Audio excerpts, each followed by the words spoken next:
Good evening, everyone.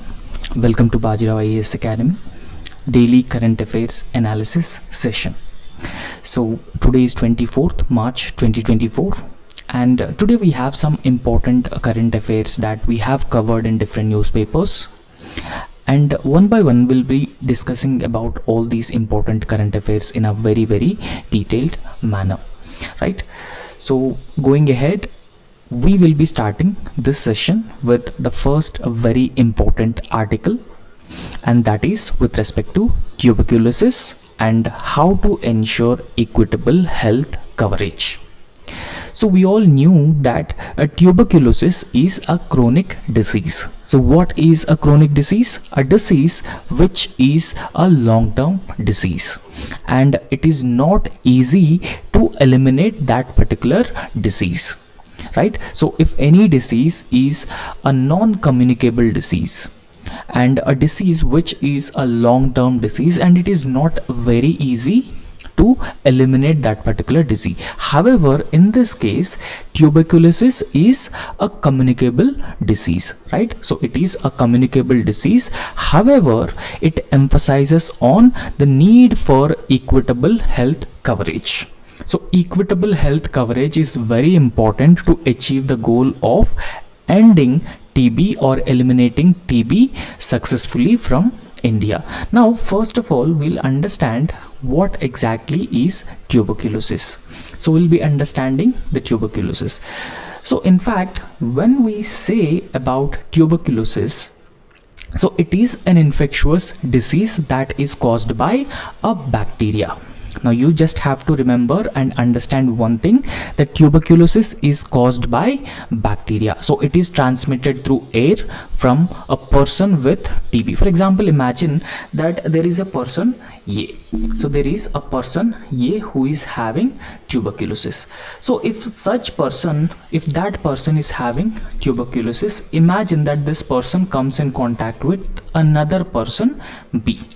Now, in this case, the TB disease would be transmitted to another person B, right? So it is caused by what? It is caused by a bacteria. Here, bacteria is the pathogen which causes the tuberculosis bacteria, right? So, in fact, the TB from person A would be spread to the person B through different ways, such as coughing, laughing, and even talking to him.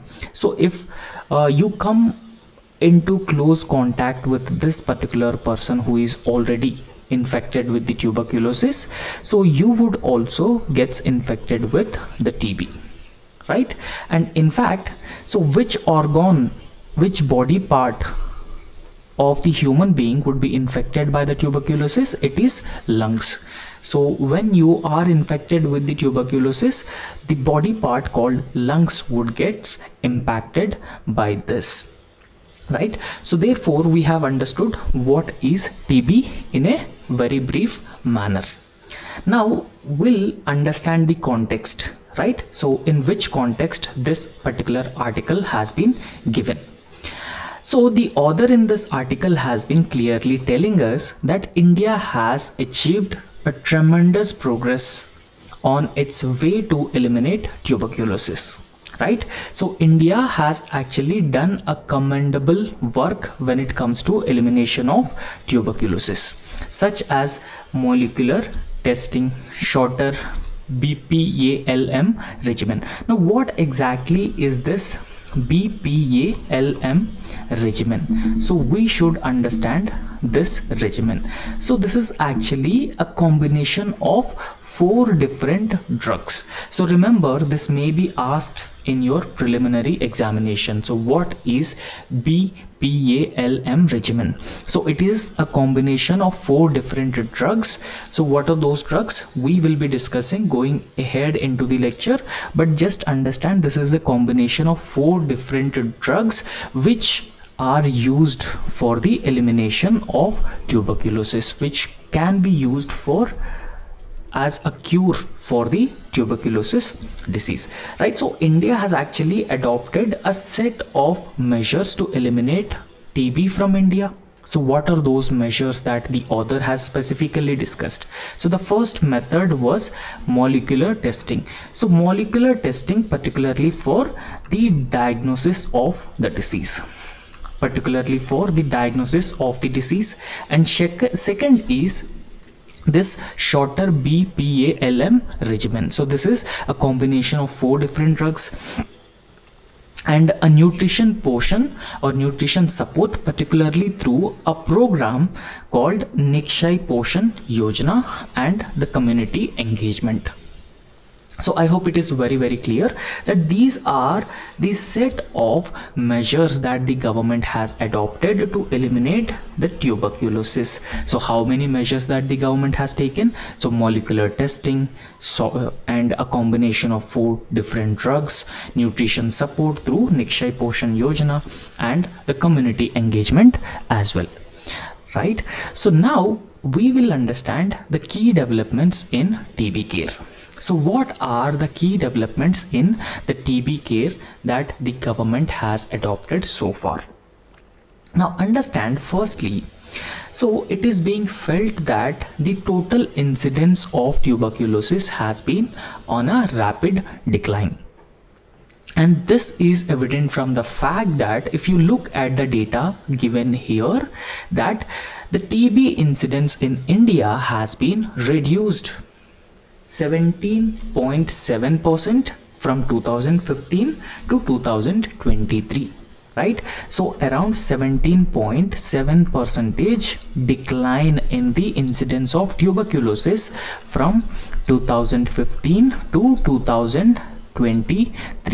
So you can imagine that whatever combination of programs that the government has been launched, whether it is community engagement, whether it is nutrition support, whether it is a combination of different drugs, so all these measures are actually yielding the positive results, and it also shows the progress from 237 to 195 cases per 1 lakh population, right? So it is in fact considered as a huge success when it comes to elimination of tuberculosis. Remember that we have not yet eliminated tuberculosis in India, but we are actually making a rapid progress to eliminate tuberculosis from India.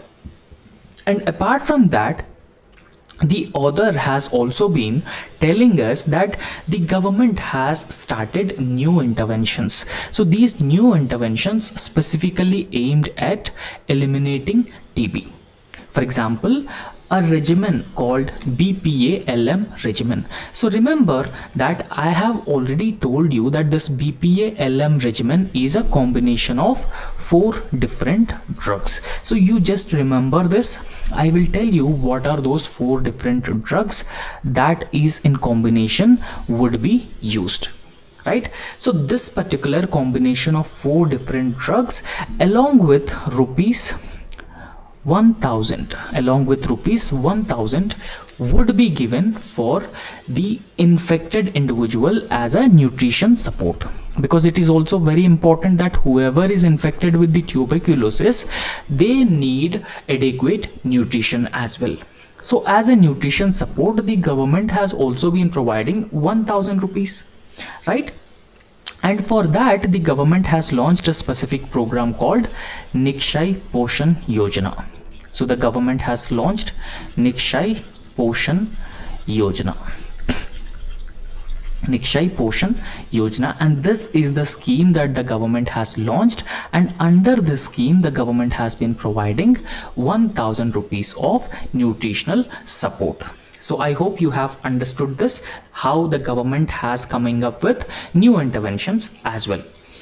And in fact, for the elimination of tuberculosis in India, community engagement is also a very important aspect that we should not neglect, right?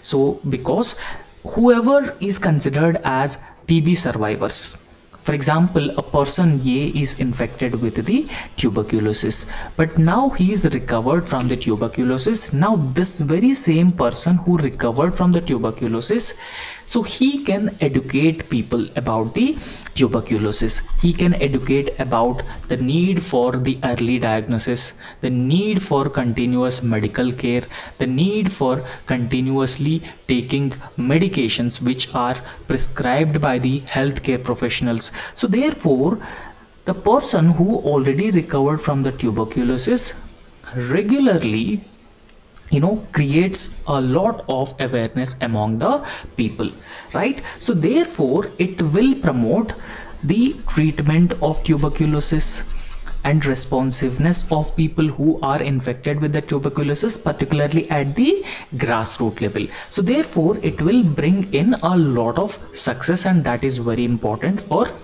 any program. And in fact, the union government, as we all know, has launched Ayushman Bharat program, right? So what exactly is this Ayushman Bharat program? So this is a health insurance program. Ayushman Bharat program is a health insurance program, and under this program, every BPL household would be covered with rupees 5 lakh. Rupees 5 lakh rupees of health insurance would be provided to every BPL household under the Ayushman Bharat. Now, what the government has done, the TB treatment would be now covered under the Ayushman Bharat health insurance program. Now imagine that a person A is infected with the tuberculosis, and he belonged to a BPL family, and he is also covered with the Ayushman Bharat medical health insurance scheme. Now this person A would get TB treatment free of cost under this Ayushman Bharat program, and that is the benefit of integration of TB treatment with the Ayushman Bharat. So I hope it is very clear for all of you. So thereby what happens now, most of the people are covered with this Ayushman Bharat program. So most of the people are engaged or integrated or connected with the health insurance program. So even if people are infected with the tuberculosis, they will get treatment free of cost in some government medical healthcare institutions, such as primary healthcare institutions, secondary healthcare institutions, and some private empaneled hospitals also.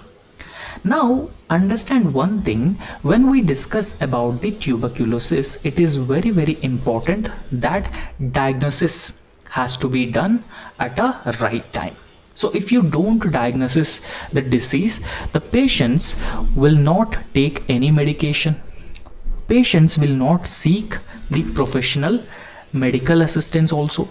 So thereby it will lead to the higher mortality rates, right? So it will result in higher mortality rates. So therefore diagnosis is a very important. So how diagnosis can be done? So sample has to be collected and molecular testing to the sample has to be done, right? So sample collection and molecular testing of that particular sample would be provided at the primary healthcare facilities also, so that this diagnosis is also available for every individual, even at the primary healthcare facilities as well.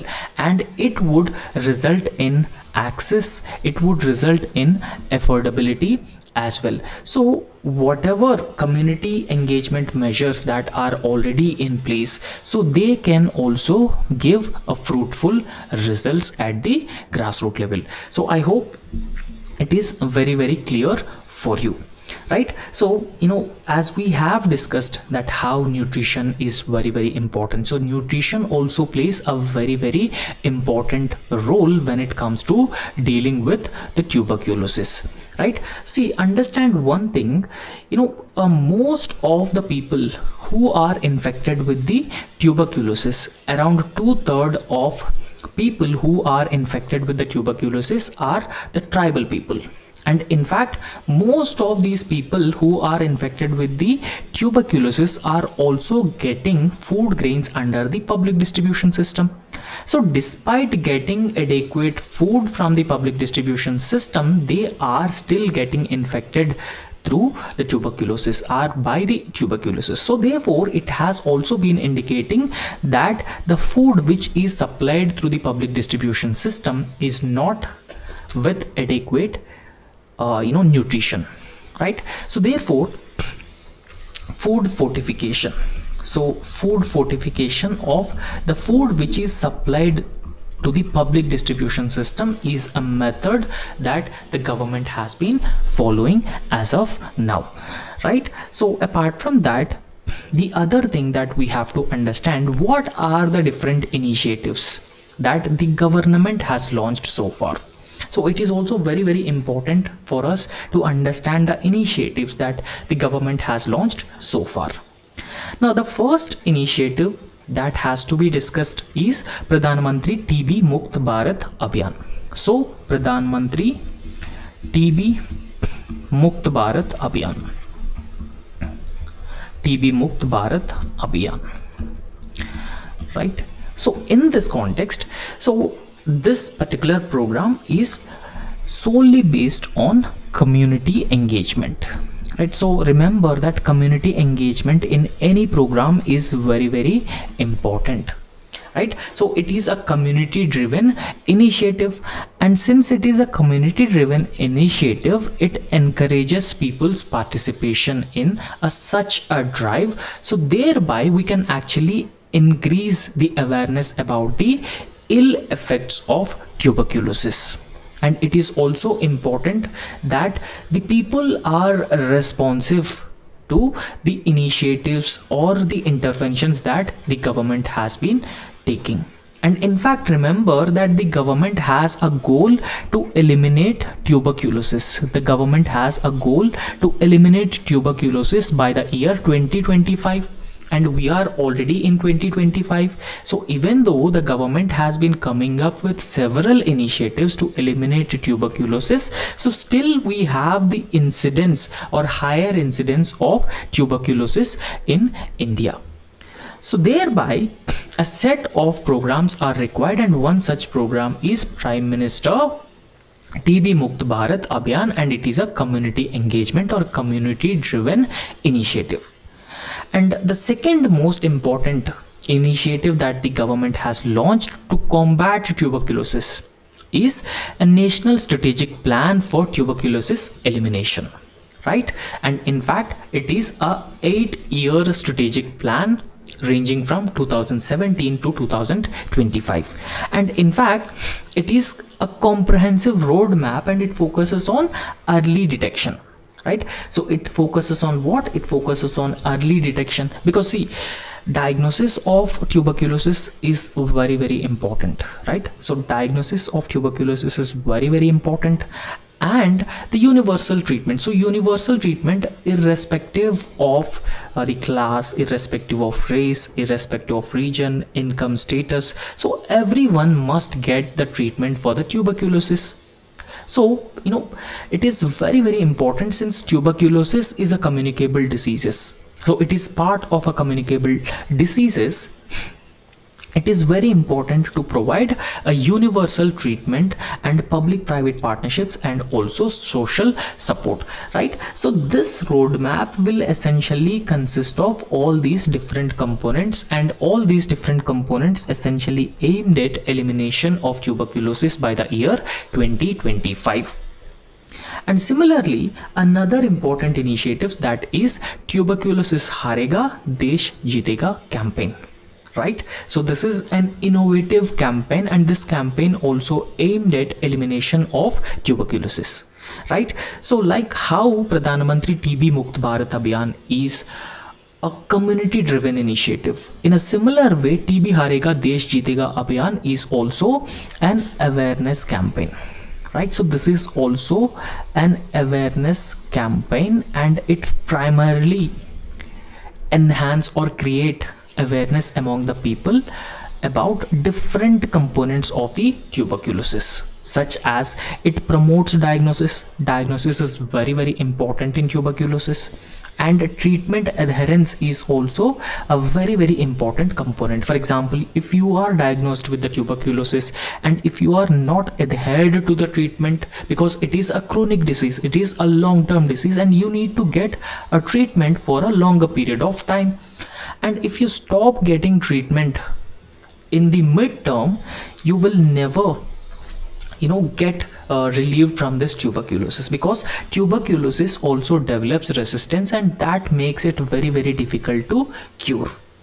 And similarly, community participation is also another very important dimension in the elimination of the tuberculosis. And similarly, Nikshay Poshan Yojana. So Nikshay Poshan Yojana is another initiative that has been launched by the government, and we have already discussed about this Nikshay Poshan Yojana. So what is this scheme or initiative? That under this particular scheme, the government will provide a financial assistance of rupees 1000. So the government will provide an assistance of rupees 1000 rupees, and it is essentially assistance for the nutritional support, right? So under this Nikshay Poshan Yojana, the government will provide a financial assistance of rupees 1000, and it is for the nutritional support during the treatment for the tuberculosis. So these are some initiatives that the government has launched. And in fact, India set a target to eliminate tuberculosis by the year 2025. So we planned to eliminate tuberculosis by the year 2025. And in fact, 2030 is a global deadline to eradicate TB at the global level, right? So we are already in 2025, but we still not yet eliminated tuberculosis. But the progress is, we have been making significant progress to eliminate tuberculosis, and it is also an important part of India's sustainable development goals as well. So while eliminating TB, we will face a set of challenges. So it is not that easy to eliminate tuberculosis, but we will face a set of challenges to eliminate tuberculosis and also achieve equitable TB care. So what are the challenges that we would face? Because one thing that we should understand, we have to integrate TB services into the broader healthcare system. Like how we have integrated TB treatment, with Ayushman Bharat Health Insurance Scheme.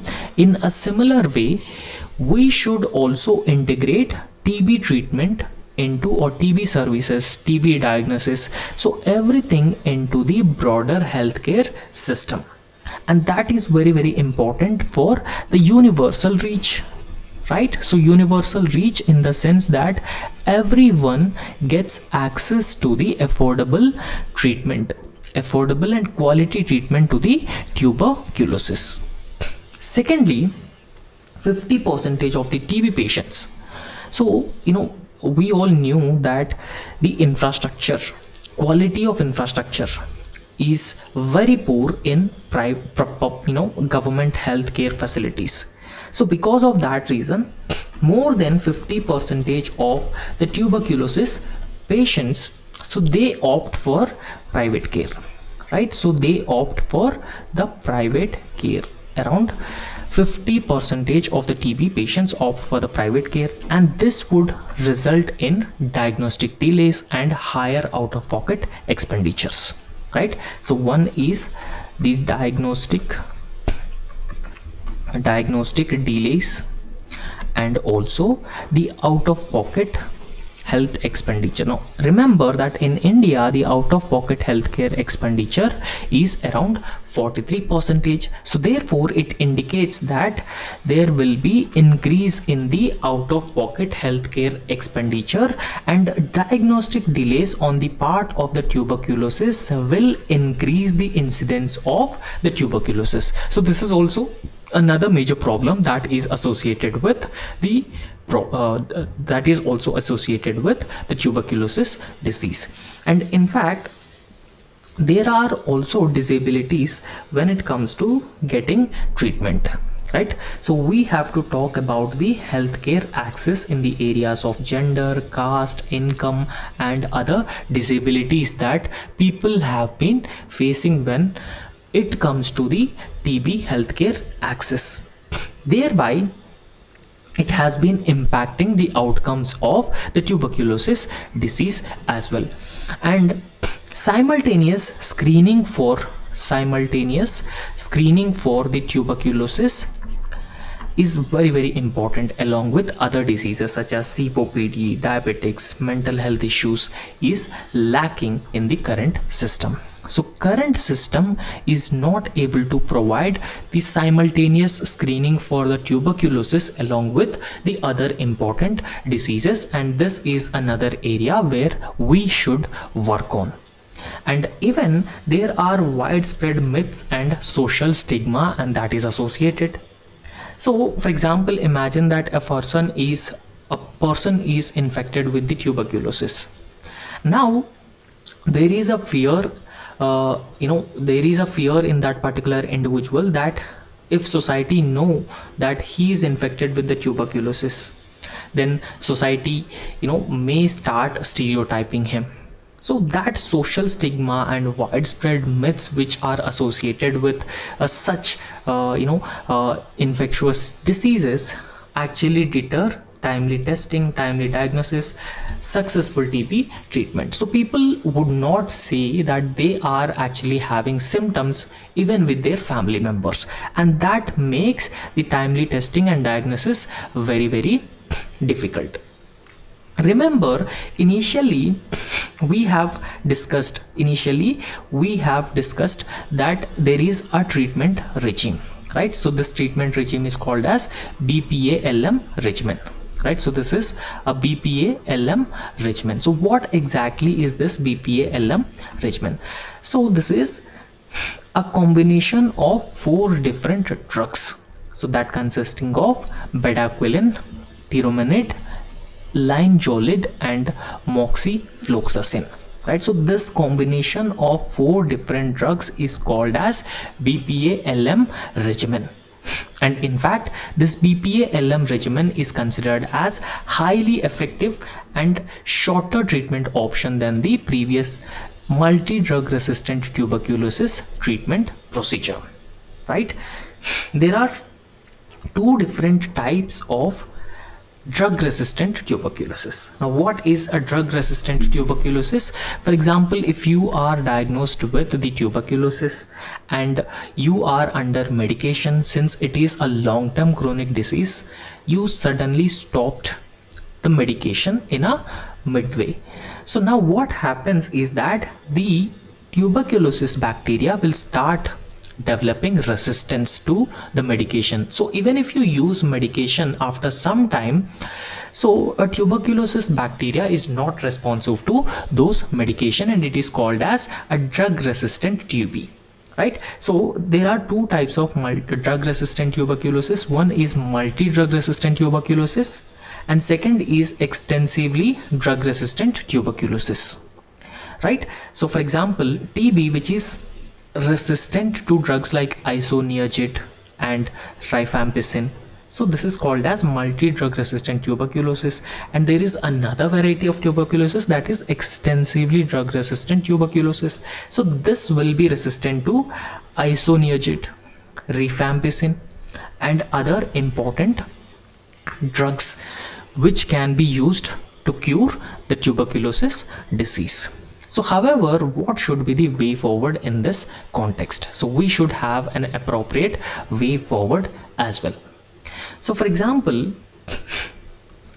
the author has been suggesting that the state of Tamil Nadu has adopted a different model, and it has been giving sustainable results when it comes to the elimination or eradication of tuberculosis.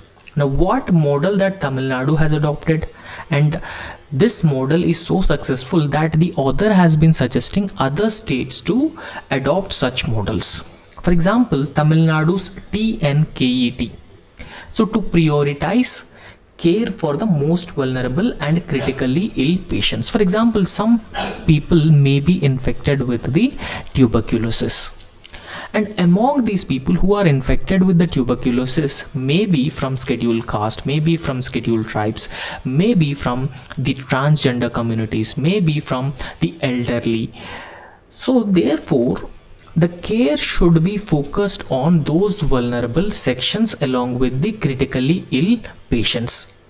So this is the model that the Tamil Nadu state government has adopted, and it is very, very important that the other states should also adopt such a model. Because remember that they are mostly vulnerable, and it is the responsibility and obligation of the state to provide them with those medical facilities. And similarly, the author has also been suggesting that there is a need to implement gender responsive and disability inclusive approaches. Right? So what are these gender responsive? For example, if women are infected with such a tuberculosis disease, so therefore a strategy or an intervention that specifically focuses on women.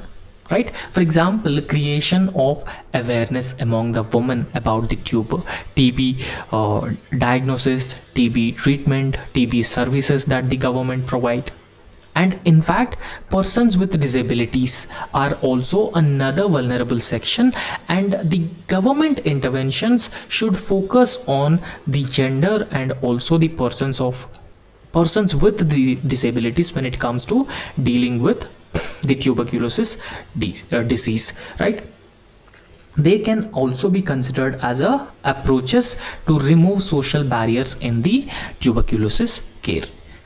And similarly, there is a need to introduce combined tuberculosis and non-communicable disease screenings. Right? Because remember that artificial intelligence now have a huge role even in diagnosis as well. So the author has been suggesting that we need to use artificial intelligence, and that means technology intervention in the diagnosis of tuberculosis. Technology intervention in the diagnosis of tuberculosis or elimination of tuberculosis. So that means we need to use artificial intelligence based diagnostics for a comprehensive community health checks. We need to do a comprehensive community health checks through this. And similarly, we need to expand wage loss support, nutrition schemes, and also livelihood initiatives for TB affected families to reduce the financial strain. Right? So for example, the government has launched the Nikshay Poshan Yojana. Under this, the government has been providing a nutrition support of rupees 1000 for every infected individuals. Right? So along with that, the author has also been suggesting us that there is a need to expand wage loss support, nutrition schemes, livelihood initiatives for the people who are infected with the tuberculosis, so that it can reduce the financial burden on those families.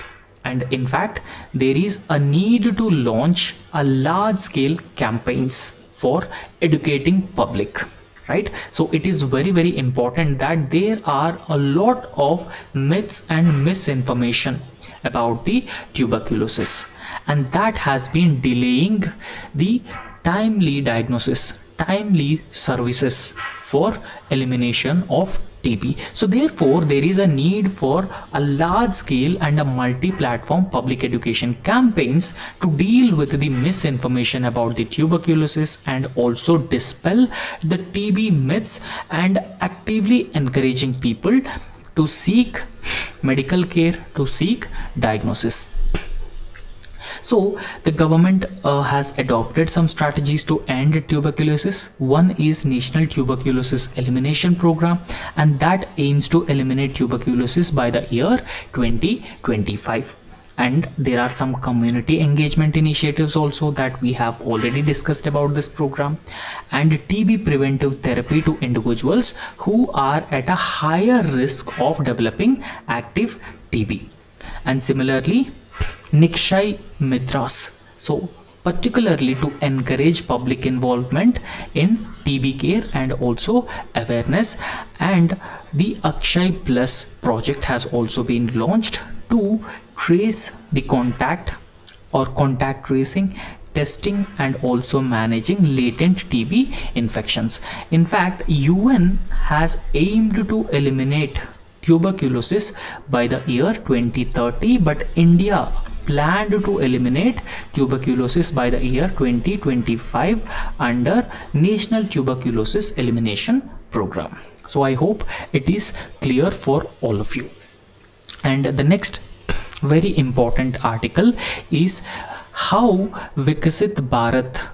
So we have a goal of becoming a developed country or Vikasit Bharat by the year 2047. So how Vikasit Bharat is going to meet the need for green growth? So there is a need for green growth, and to achieve green growth along with the development, there is a need to balance economic growth plus development, economic growth plus development with what?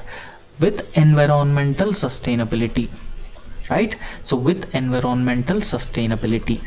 So we need to balance economic growth and environmental sustainability to achieve this green growth. Now we will be discussing how Vikasit Bharat will meet the green growth objectives. Remember that this is very important for your prelims examination, and this is also very important for your general studies paper 3 as well, right? So as we have already discussed that it particularly focuses on balancing economic growth, economic development with environmental sustainability. So we all knew that the government is a goal of becoming a developed country or a Vikasit Bharat by the year 2047, right? So transform India into a Vikasit Bharat or a developed economy by the year 2047 with sustained levels of high growth along with inclusive development. So I hope you knew what is inclusive development. So inclusive development, so it actually means no one is left behind. A development which takes care of everyone's needs, everyone's aspirations, everyone's wishes, and that development is called as inclusive development, right? So we are having a goal of becoming a developed country by the year 2047 with sustained levels of economic growth along with the inclusive development, right? Or equitable development also. So we can also use that particular term. And in fact, we have to understand some key objectives, right? So when we planned to become a Vikasit Bharat along with the environmental sustainability or environmental growth, so we have certain key objectives. So what are those objectives that we should actually focus on? Now firstly, economic growth. Now we all knew that India is a fastest growing major economy in the world. So in order to become a Vikasit Bharat by the year 2047, so we need to consistently record 8% of growth rate. We have to grow at 8% every year. And apart from that, we need to have a world-class infrastructure. That is the main problem in India, and we do not have the state of the art or best quality infrastructure. So we must focus on building a strong, sustainable and resilient infrastructure in our country. And poverty elimination is also another very important dimensions. So we have old data with respect to poverty. As per 2011 census, around 21% of India's population have been living below poverty line. So we have to eradicate or eliminate poverty, and it is also very important that we should also achieve social equity. So what does it mean when I say social equity? So it actually means that so there are no caste distinctions, class distinctions, and everyone are being viewed as equal and living a dignified life, and people have a good living standards. So that is what is called as social equity. So however, we should identify certain pillars. So what are those essential pillars to achieve sustained levels of economic growth along with the environmental sustainability? So one is the digital revolution. So digital revolution is a very important to achieve this particular goal. And even we have to take care of the industrial strength as well. Industrial strength is also another very important dimension that we should take into consideration. And climate resilience, particularly adaptation and mitigation, and innovation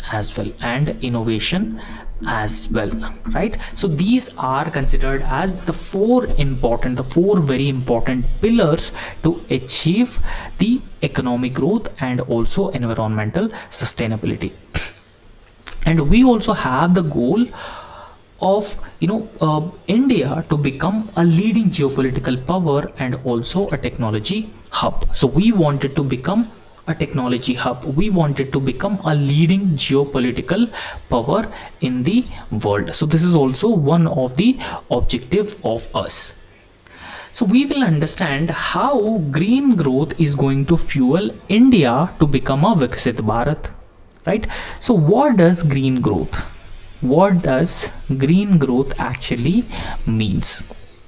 Now understand that a growth which is sustainable in nature, a growth which does not comes with emissions of greenhouse gases, a growth which does not comes with pollution of existing natural resources, a growth which results in sustainable development of the world in general and India in particular, and that is called as the green growth, right? So that is called as the green growth, right? So here green growth fuels India to Viksit Bharat. So how it is going to fuel India to Viksit Bharat, we'll try to understand this.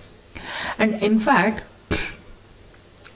there are certain sectors which are considered as green sectors in India, and those green sectors are expected to generate around 50 million new jobs by the year 2070. So this is already said by the World Economic Forum's Mission 2070 report, right? So this is what, so it means that it create job opportunities. It create job opportunities for India's youth, right? So green growth would create job opportunities. And in fact, so one thing that we should understand, that it is very often said that India's growth rate is a jobless growth rate. So India's growth rate is not creating enough jobs, but the green growth will actually create a lot of job opportunities for India's youth, and it also plays a very important role in further improving the living standards of the people, and it is also considered as a sustainable method. And in fact, according to some estimate, that this particular green growth would add 1 trillion. It would add around 1 trillion in additional economic value by the year 2030 from green investments. For example, when I say green investments, so it focuses on energy efficient projects. It focuses on projects which are based on renewable energy, projects which are based on renewable energy, projects which are based on energy efficiency, projects which are based on sustainable levels of waste management, and that also includes recycling. Or giving a sustained push to what? The circular economy as well. Giving a sustained push to the circular economy as well, right? So this is what is considered as the green investment. So if anybody is investing in these different areas, so those investments are considered as the green investments. Similarly, the other important challenge that India has been facing is we have substantially dependent on imports when it comes to the fossil fuels, because 85% of our fossil fuel requirements are met through the imports. 85% of our fossil fuel imports are requirements or demand is met through imports, and it is a huge burden because we need to pay foreign currency or forex reserves for our imports, right? And it also comes with the emissions of greenhouse gases. Emissions of greenhouse gases is not aiding green growth. So therefore, when we invest in green sectors, so it will actually reduce our dependence on the fossil fuel import, and it will also reduce India's total contribution to the greenhouse gases. So this is also another big advantage of green growth fueling Vikasit Bharat. And in fact, export competitiveness also achieved through the green growth, because decarbonized manufacturing will actually helps avoid future carbon penalties, because a potential of 150 billion annual loss by the year 2040. So if we don't decarbonize our economy, right? For example, European Union has already started carbon border adjustment mechanism, and in fact India has been negotiating with the European Union to provide certain concessions for Indian products which are entering into the European Union markets, right? So what are the measures that the government has taken so far, right? So it is very important for us to understand the measures that the government has already taken for achieving this green growth along with the Vikasit Bharat objective, right? So those initiatives, the first very important initiative is National Green Hydrogen Mission. So this National Green Hydrogen Mission, so you can see on this image, so through this green hydrogen mission, so we planned to reduce at least 5 million metric tons of greenhouse gas emissions, right? So we wanted to reduce at least 5 million metric tons of greenhouse gas emissions by the year 2032 through the National Green Hydrogen Mission. And what are the other important objectives? So 60 to 100 gigawatt of electrolyzers capacity. So this is not a small amount. 60 to 100 gigawatt electrolyzer capacity is not a smaller amount.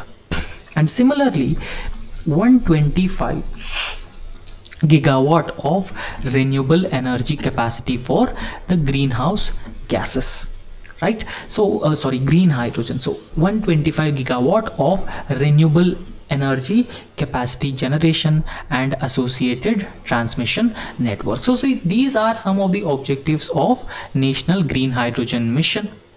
So in fact, it is expected that it would save around 1 lakh crore import savings, because we would reduce our dependence on the fossil fuels. The second biggest advantage is 50 million metric tons of CO2 annual emissions would be averted, and it can actually create 6 lakh jobs and 8 lakh crore investments into India, right? So don't you think that it can actually aid the Vikasit Bharat, that is India becoming a developed nation by the year 2047, along with achieving the green growth? The second initiative is 500 gigawatt of renewable energy goal. So this will be achieved by the year 2030. So this will be actually achieved by the year 2030, and it is currently progressing with 180 plus gigawatt, and we also are on our path to achieve this goal of around 500 gigawatt of renewable energy by the year 2030.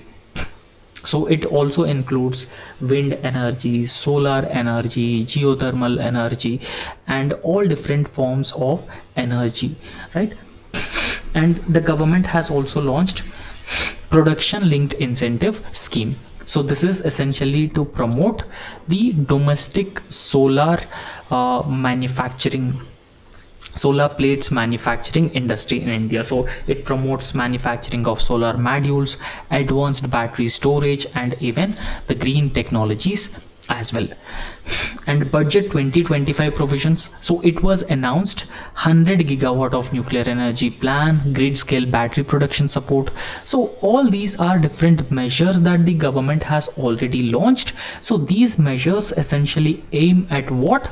To make India a developed nation by the year 2047, and also to make India a developed nation by the year 2047. Along with that, whatever growth that we have achieved all through years is a green growth, right? So we wanted to achieve a green growth along with becoming a developed nation. However, so our path of becoming a developed country along with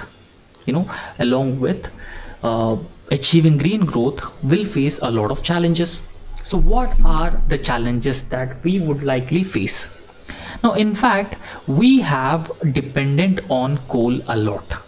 So we must reduce our dependence on coal, because as of now, coal alone accounting for 55 to 60% of the total power production in India. And coal is a fossil fuel. Coal is a fossil fuel. So what happens when we burn coal through the thermal power plants? Coal actually release a lot of greenhouse gases into the atmosphere, and that would result in global warming, and that would also result in the climate change. So India will not be able to meet its climate obligations if we continue to use coal for our power generation. So therefore, we should also reduce our dependence on coal for the power generation, because it is a fossil fuel. This is the first challenge. And the second challenge is that it is estimated that India actually require around 290 billion in renewable energy investment, right? So we actually require 290 billion in energy investments by the year 2030, posing financial challenges. And there is a need to train 3.7 million skilled workers for the renewable sectors by the year 2030. So it is not enough that we have technologies to produce renewable energies on a large scale, but on the other hand, we don't have the skilled workforce. So as of now, it is expected that only 5% of India's total workforce are formally skilled. So we require skilled workforce in many of the sectors. So one such sector is the green energy or renewable energy sector. So it is estimated that we require around 3.7 million skilled workers for the renewable sector by the year 2030. So this is another major challenge that we will face.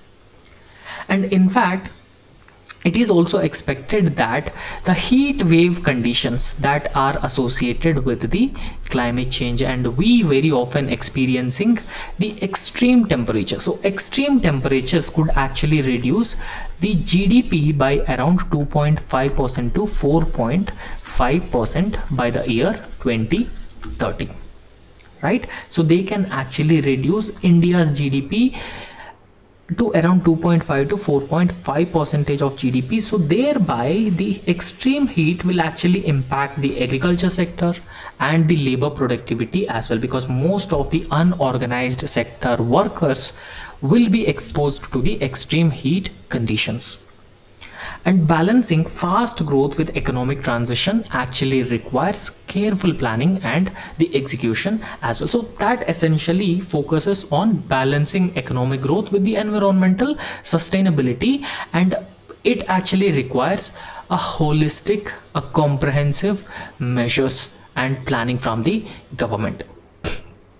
However, if you look at this image here, so green growth actually involves low carbon growth. So it emits lesser carbon into the atmosphere, and it would result in equitable growth, and it would create value natural capital, and it also results in the climate adaptation and mitigation.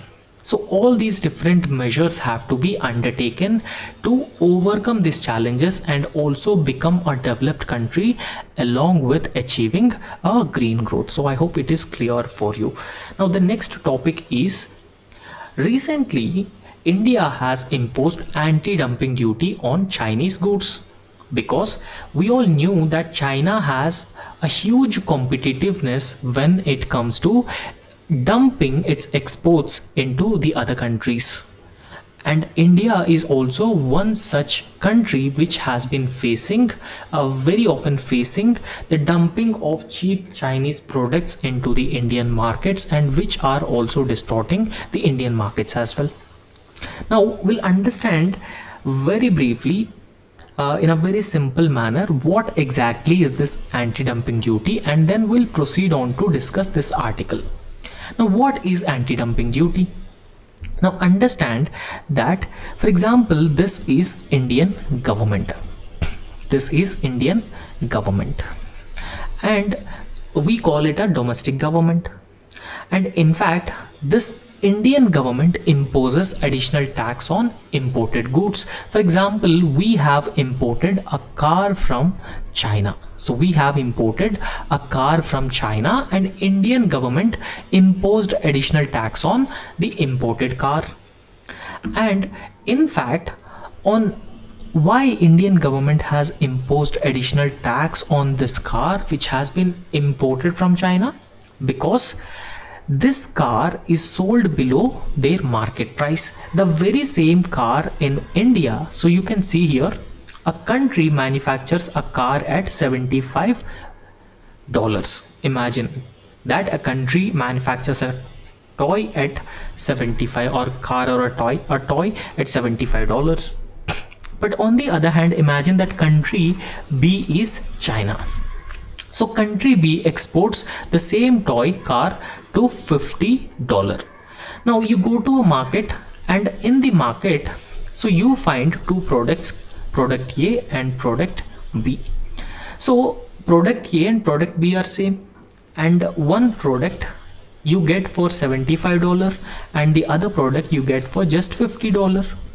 However, the $75 toy is manufactured by the Indian companies, and $50 toy is manufactured by the Chinese company. So consumers will prefer the cheap products, that the consumer will prefer the Chinese toy instead of Indian toy. So there will be no buyers for the Indian toys, and that will ultimately affect Indian domestic industry, right? So India's domestic industry, and they would scale down their production, and they would also reduce the size of employees working in their company. So ultimately it would result in unemployment, it would result in economic recession also. It would badly hit the domestic economy of India.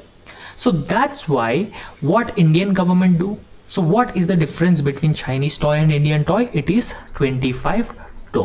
So in order to disincentivize imports of such cheap products, Indian government will impose an anti-dumping duty of $25 on Chinese manufactured car toy. So I hope you have understood this and it is clear for you. As we have just discussed, that anti-dumping duty is a protectionist tariff, right? So this is a protectionist tariff, and that is imposed on imports priced below their normal value in the exporting country, right? So this is similar to whatever we have discussed so far, and in fact it aims to protect the domestic industries from injury caused by unfairly priced imports. So there are some imports which may be considered as unfairly priced imports, and in fact who is having the authority to impose the duty, anti-dumping duty? So that is the Directorate General of Trade Remedies. Director General of Trade Remedies is actually having the authority to impose the tariff. So under the Ministry of Commerce and Industry, right? So this actually recommends the anti-dumping duty on such products, And in fact, Ministry of Finance notifies and levies these duties based on DGTR's investigation and recommendation. So it is actually the recommendation, it actually provides recommendations to the Ministry of Finance. However, ultimately the Ministry of Finance notifies and levies the anti-dumping duties from such importers. Right? So I hope you have understood what is anti-dumping duty here. And the next important topic, and this may be important for your prelims examination, that India's second stealth frigate Tavasya has been recently launched by Indian Navy from Goa. Right? So now India has celebrated the advancement of its naval capabilities with the launch of stealth frigate Tavasya on March 22, 2025. And in fact, this event held at Goa Shipyard Limited, and it marks a very important movement in the indigenous shipbuilding industry, because this is the second stealth frigate in the Indian Navy, and it is in fact indigenously built by the Indian Navy. And in fact, so at the event of launching this Tavasya stealth frigate, so it was officiated by our defense minister, Rajya Mantri Shri Sanjay Seth, denoting India's commitment to self-reliance in defense because it is indigenously produced. Now in this context, we'll try to understand what is Project 1135.6 series. And in fact, so under this project, so Tavasya is the second vessel in the Project 1135.6 series. And in fact, it is also known as Talwar class frigate. Right? So this is also known as the Talwar class frigate. And in fact, this particular project stems from a collaboration between India and Russia, and it was originally based on Krivak 3 class design. And the first ships were built in Russia, but the follow-on vessels are now constructed in India. So therefore, it actually showcases India's growing self-sufficiency in defense production, and India is also largely self-reliant, which is aligned with India's Atmanirbhar Bharat goal. Right? So we would like to build a blue water navy for the future. So blue water navy is the navy which is a strong navy, which has the regional dominance, which has the regional hegemony, which can effectively tackle the threats of other countries in the Indian Ocean region, which could actually become a net security provider in the Indian Ocean region. So there are various projects such as ATV project. Under this, 3 nuclear powered submarines with ballistic missiles are being built, and Project 75, under this 6 Scorpion diesel electric submarines are being constructed, and Project 75 India. So these are different projects which actually make India a blue water navy in the future. Right? So that's all in this lecture. Thank you so much.